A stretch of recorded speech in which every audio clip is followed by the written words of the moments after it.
Good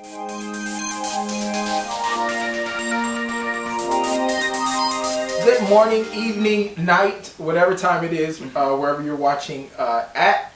This is part 2 of our series on being confident, and I'm once again joined by the awesome, I'm going to call the legendary, because he actually came today and joined me. Ryland, how you doing, buddy? Great. I'm doing good again. I'm really happy to say thank you so much for sticking around and for taking us through this process. You brought up something really awesome last week that I didn't even, I didn't know the conversation was going to go there. Yeah. But you brought up something that I really feel that, that God Almighty had you to bring up. And that was operating in the now. That being confident is connected with the now. The now, the N-O-W, it's on the bottom of the screen probably, so I'm going to put it on there. And it's really the now, operating right now. Mm-hmm. And a lack of confidence stops us from operating right now. Okay, could you reiterate that just a little bit about the now, being connected to the now? Yes, the now is is always in connection with oneself and how we approach things in life. And just by delaying it couldn't really deteriorate that. And just by letting that all go, we would never know what could have been. What could have been. Yeah. Because you are, in other words, everything about you that's going to be amazing is going to be amazing right now. Yeah. And it starts now. Yeah. Wow. It's kind of like, Joel Osteen's book, your best life now. Your best life now. It's always been emphasized. It's now. Yeah. It's now. Hi, Joel Osteen. Yeah. Okay. Okay. Alrighty. Well, hey, you know what I did? Okay, here, the lovely laptop is here. If you're wondering, what is this thing right here? It's a laptop. Okay. And for those, people are asking, what is this? And so, many people who know me, okay, because he told me the now, and I'm telling you, I am taking this so seriously because I don't know about you, but I want my best life. And whoever God sends me to help me, I wanted to mention, because we didn't say this in the first segment, that you are actually of the Adventist church. Yeah. I didn't know. When I talked to him, he's an Adventist. Now, briefly, what is an Adventist? Because a lot of people say, the Adventist, what is an Adventist? Because only thing I knew about Adventist people were, they've been in the media before for different things as far as the churches were concerned. But I've never known, let's say, an Adventist person or a part of the event, and I don't even know what an Adventist is. Yeah, basically what Seventh-day Adventist specifically. Okay. Is there a difference between an Adventist and a Seventh-day Adventist? I'm not really sure about that. Okay. To be honest with you. No, it's just because I'm leaving out the 7-day. I've just been saying Adventist. Okay, 7-day Adventist. That's the name of it. Okay. And what we do, primarily, we observe the Sabbath, which is on Saturday, so we go to church on Saturday. They go to church on Saturday? Yeah, Saturday. Okay. Yeah, we observe the 7 days, according to the Bible, 7 days we rest, we don't, do any kind of labor. Really? Yeah, so So it's Saturday at what time? What do you start resting? We start resting Friday evening. Get out. It's like a 24-hour period. Oh, nice. Until Saturday, around the same time? Yeah, Saturday, yeah. Wow. Okay. But it's kind of that, we go to church, we fellowship, and then we get together, we pray. Is there food? Yeah, of course, yeah. Okay. There's food. I want to go on myself. Well, you know what? Yeah. I'm a 7-day Adventist now. There's food on Friday night. Welcome. Do I swear it or something? Like, how does it go? I like that. I want to be in the business. Yeah, listen, if you're in the Adventist church, send me a pamphlet. Yeah. Okay? Do we get T-shirts or something? What happens when you become one? you just get a hug, You get a hug. Okay. We'll do a handshake since we can't knock it out of frame right now. I've just joined the Adventist. There's food on Fridays until Saturdays. Yeah. I love it. No, but what I want to emphasize is the fact that we are from two different, let's say, types of churches. I go to non-denominational church kind of experience. And the fact remains is that the love of God it's a universal love. Yes. And I've learned this over the years, that if you're not able to look at someone who's in a different, let's say, standing as far as religious standing to you and still feel that unity and love, then my thing is, who is the Christ that we serve? Or who is the Christ that we aspire to be like? Because that is the base of God, to me, is love. And a lot of times you see people who have a religious experience, but the love is not there just because you're not a non-denominational, or just because you're not an Adventist, then I can't partake, or I don't want to have anything to do with you. But I know for a fact that you're a 7-day Adventist, I'm a non-denominational churchgoer, and I really have experienced so much with you being here today as far as God empowering my life. And so that's thank you for that, and thank you for being open to the love of God, which is universal. Okay? Thank you for that. All right, so guys, and Adventist just gave you a word from God last week. Right. Operate in the now. Okay. So now I wanted to talk this week with the now. You said something last week that kind of sparked something. And before we do that, I'm looking because I know everybody going, what you gonna do with the computer? This is what I'm doing with the computer. He's gonna show me a dance move. All right. Because I don't dance. And last week I said I'm waiting on that day. And I don't know which day in the future that I was going to actually dance because I'm really scared. So we always put it off. But I'm going to tell you something. I remember I went to a party. Yeah. And how you doing? One of my clients, my weight loss clients, and she invited me, and it was time to dance. And I remember being so upset because I was oh gosh, she's going to pull me out. And it was just fun dancing, but I felt so embarrassed. I was so upset. I don't like I'm very uncomfortable with it. So I need to know how to groove. Like okay, so okay, you just got to show me a couple of arm movements, and you at home, I'm going to tell you, just flow with this, because this is a lesson for you. Okay, go. Okay, what am I going to do? I'm going to do this, pop up and down, put your arm side to the side, you know what I mean? Okay, what beat am I following? You just got to go with the beat, man. Okay, this beat. Okay, now we need back, okay, see, that's enough for you, baby. Yeah, you go back and forth. Okay, it's all with the beat. It's all with the beat. Okay, woo. Okay, here. Okay, back with the beat. See, I got it. Okay, okay, good. Okay, enough.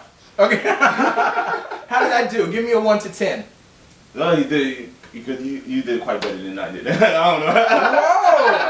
Whoa! I mean, as far as learning it, it's kind of like, man, I'll give you an 8, man. And this is good. This is a good start. You see? Bingo. Good start. See, and that goes to show you. Step out of the box. Yeah. Do something you never did before. Yeah. Feel good about it, and don't care about it. That's being confident. That's being confident. That's being confident. Even if you can't. And next week I'm gonna get another one. We're gonna come in with that. Yeah. So it's what can we give that a name? What is the name of the dance? Or we don't have to name every dance. Is that? I don't know. Okay, we don't have to name every dance. It's just going to be jam. They're just jamming. You're just jamming. All right, I was jamming. All right. Okay, so our biggest obstacle. Rodney said something last week. He said, your biggest obstacle and my biggest obstacle as far as being confident is not other people. It said the secondary. Your biggest obstacle is you. Yeah. Who? He said, you need to know where you stand. Okay, Rodney, where do you stand? Because you said you're telling us and me and people at home they need to know where they stand. Where do you stand? What do you mean by know where you stand? Knowing where to stand is kind of like a question to oneself. You ask yourself this question. Where do you stand? Okay.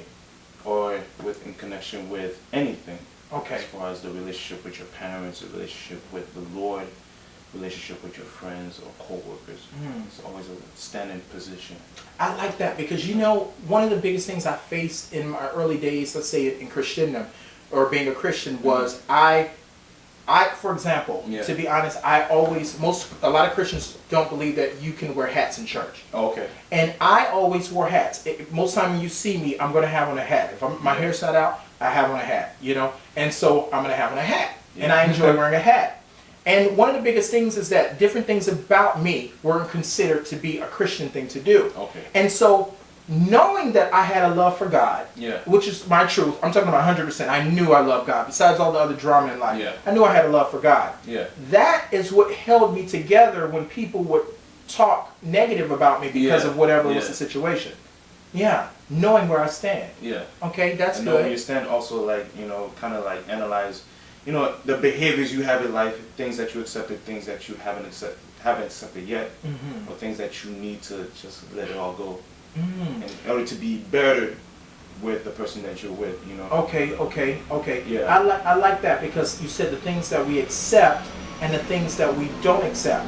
Okay. For example, I believe that one of the things we're talking about confidence here and being confident. One of the things that some people we have to accept. I've always wanted to be 6'4". Yeah. And I'm not 6'4".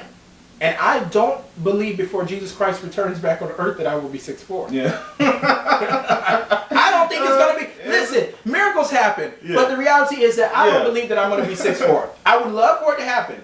But I understand that chances are when he returns, I will be 5'6", 7". And that's what you shall be, 5'6". And that's what I shall be. I have to accept that. So I can't say I'm not tall enough to dance. Yeah. I'm not tall enough to stand up in front of people and speak. Yeah. I'm less than because I'm not. I will be 5'6". Yeah. I have to accept that. Now, Rodley, you brought up something that that you can't do, but something that you said you can do something about it. Yeah. You said that you don't know how to swim. Yeah, I don't know how to swim. Like, as you know, when I was in 6th grade, there was an option for us to take a swimming class for those who wanted it. But at that point, I was like, I didn't want to deal with it, just I didn't want to deal with it. And then I went on a date one time. We went to the beach, and then she pulled me to the water. I'm like, I don't know how to swim, you know what I mean? She pulled him to the water. I was like, I don't know how to swim. Rodley had to back down. But I went in the water anyway, but it was kind of hard for me to, balance Was myself. that a successful date, Rodley? It was successful. Yeah, without knowing how to swim.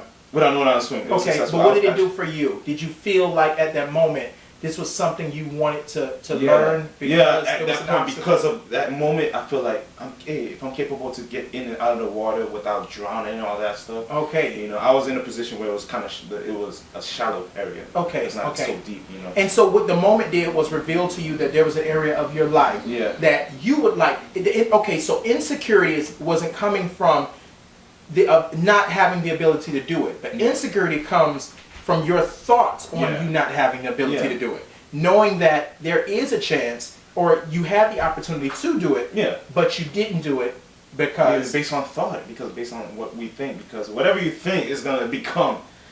It's going to become that. So so we have to first discern the situation. Yeah. Is this a situation, this is for you at home, this is a good homework question this week. Situations in your life that make you feel insecure. Is this a situation that you can change? Because if it's one that you can change and that you desire to change, the motivation that Rodlin is giving us is go for it. Yeah. But if it's a situation that you can't change or you don't want to change, then you ought to know where you stand and stand your ground. Just accept Woo! I love that. I love that. If it's something that I want to change and that I feel bad about, I'm going to go change it. Yeah. Meaning that if it's my weight, if it's whatever, my hair type, I'm going to change it because I feel bad about it and I want to change it. Yeah, God has given us the opportunity. He's giving you the opportunity. But if it's something that I cannot change or that I don't want to change, I need to know where I stand, I need to stand my grounds, and I need to not budge and be confident. Yeah. Woo! That's the King Square win. That's awesome. I love that. I love that. So until next week, that was our this week, okay? We learned to dance. We learned how to stand. Stand on what we believe and not to be moved. And next week, what we're going to cover is making a decision to live with or without the support. Being confident enough to live with support or without support. I think that's really important. Yeah. Okay? And next week, he's going to teach me another dance move. All right. See you next week. Bye. Bye-bye.